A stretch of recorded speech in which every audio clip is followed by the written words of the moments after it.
मला असं वाटतं सर एकदम परफेक्ट मतदार यादी तयार करण्यापाठीमागे सध्या आपला कल आहे. Yes. पण या सगळ्यामध्ये मतदारांकडून काय आपल्या अपेक्षा आहे? आपण मतदारांकडून अपेक्षा काय आहेत हे समजण्याआधी नक्की SIR मध्ये काय करू हे समजून घेतलं पाहिजे.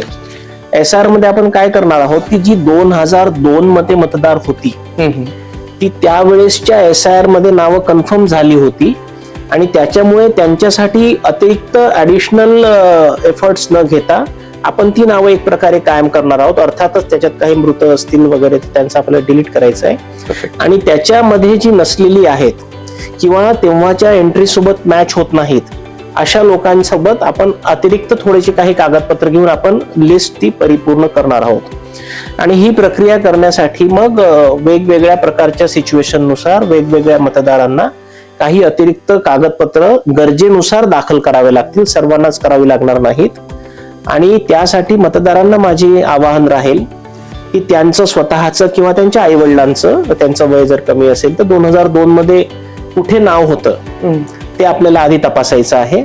त्याच्यासाठी इलेक्शन कमिशन ऑफ इंडियाची वेबसाईट आहे, मोबाईल ऍप आहे किंवा मग BLO किंवा बूथ लेवल ऑफिसर्स जे असतात भारतीय निवडणूक आयोगाच्या वतीने काम करणारे ते जेव्हा आपल्या घरी येतील तेव्हा त्यांच्या मार्फत आपण आपलं नाव शोधायचं आहे.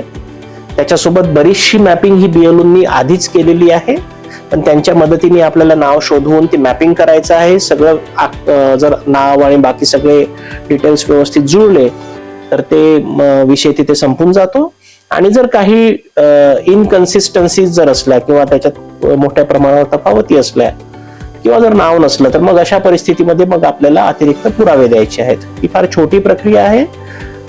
बरेच वेळा जसं प्रोजेक्ट केलं जात आहे तशी किचकट प्रक्रिया ही नाही आहे. बऱ्यापैकी साधी सरळ सोपी प्रक्रिया आहे आणि माझं मतदारांना आवाहन राहील की आपण याच्यामध्ये समाविष्ट व्हावं आणि आपली जी काही माहिती आहे ती BLOंना अचूकपणे द्या.